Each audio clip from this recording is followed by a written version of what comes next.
Untuk selanjutnya kita bahas tentang soal berikut. Yang ditanyakan adalah kecepatan titik C dan D. Titik C-nya di sini, titik D-nya ini, kemudian kecepatan sudut omega 3. Omega 3 ini, batang punggung omega 3 adalah BD. Nah, yang diketahui adalah omega 2, jari-jarinya ini O2B ini diketahui. Maka kecepatan titik B itu bisa diketahui yaitu tegak lurus O2B ya ke sana. Maka kalau kita tentukan ini kutub ya, ini kutub, maka kita gambarkan vektor VB adalah ini. Jadi di sini berarti titik B aksen.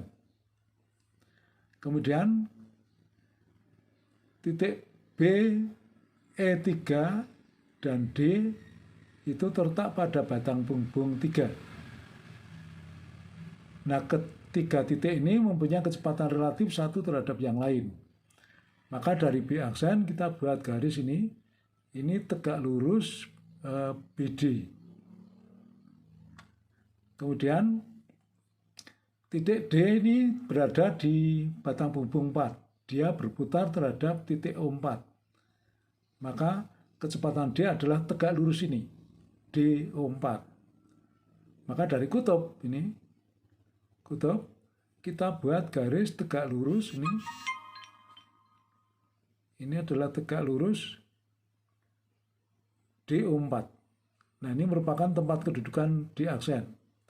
Nah, ini tadi merupakan tempat kedudukan baik B aksen, E3 aksen maupun D aksen. Maka perpotongan ini adalah titik D aksen.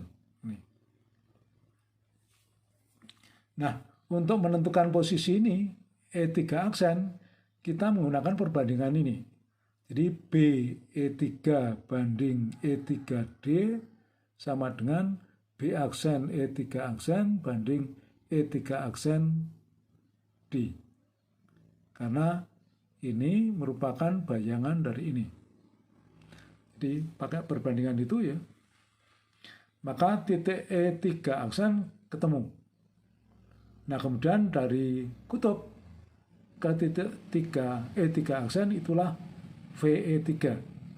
Kecepatan dari titik E3 di sini.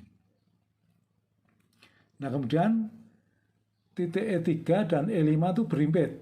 Jadi E3 itu terletak di batang punggung 3, sementara E5 itu terletak pada batang punggung 5. Nah, kedua titik ini mempunyai kecepatan relatif, yaitu sejajar dengan batang BD.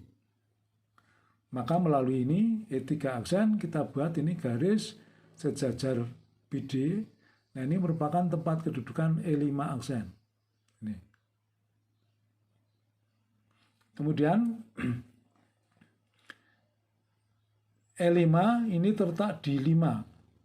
Nah, 5 ini berputar terhadap 5. Maka kecepatan dari E5 itu adalah tegak lurus garis hubung antara E5 dengan O5. Maka melalui kutub, kita buat garis ini adalah tegak lurus E5 O5. Tegak lurus E5 O5. Nah, ini merupakan tempat kedudukan E5 aksen. Nah, ini tadi merupakan tempat kedudukan E5 aksen, ini tempat kedudukan E5 aksen, maka perpotongan di sini adalah titik E5 aksen. Nah, kemudian titik C itu terletak di ini, batang punggung 5. Maka dari ini, O5 ke C ini, kita buat garis, atau titik C. Jadi kecepatan titik C itu adalah garis yang tegak lurus terhadap ini, O5C. Jadi ini garis tegak lurus, O5C adalah ini, O5C atau CO5. Nah, ini merupakan tempat kedudukan C aksen. Nah, ini kenapa ini tidak berimpit? Karena di sini batang punggung 5 itu adalah melengkung. Jadi jarak dari O5 ke C itu tidak berimpit dengan jarak antara O5 dan E5. Nah, Untuk menentukan titik C aksen, maka bisa pakai perbandingan ini. Jadi O5 ke EC, O5 ke C banding O5 ke E5 sama dengan O5 aksen ke C aksen banding O5 aksen ke E5 aksen. Jadi pakai perbandingan itu. Jadi ini.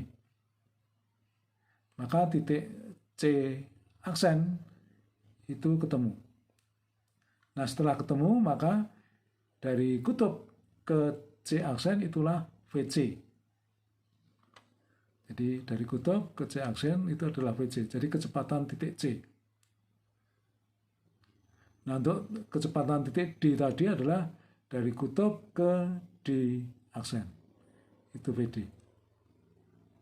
Kemudian untuk menentukan kecepatan sudut dari batang punggung 3 atau sama dengan omega 3, bisa kita tinjau titik B dan D, atau mungkin bisa kita tinjau ya titik yang lain, misalnya B dan E3. Bisa. Oke, kalau kita tinjau B dan D, maka kita anggap bahwa B-nya itu yang bergerak, D-nya itu diam, maka vektornya itu dari D aksen menuju ke B aksen. Jadi ini vektor kecepatan relatif ke sini, menuju ke B aksen, itu berarti kecepatan B relatif terhadap D. Jadi arahnya ke kiri atas, jadi B-nya itu bergerak ke kiri atas, sementara D-nya itu dianggap diam, maka batang punggung 3 itu berputar searah jarum jam. Jadi begitu.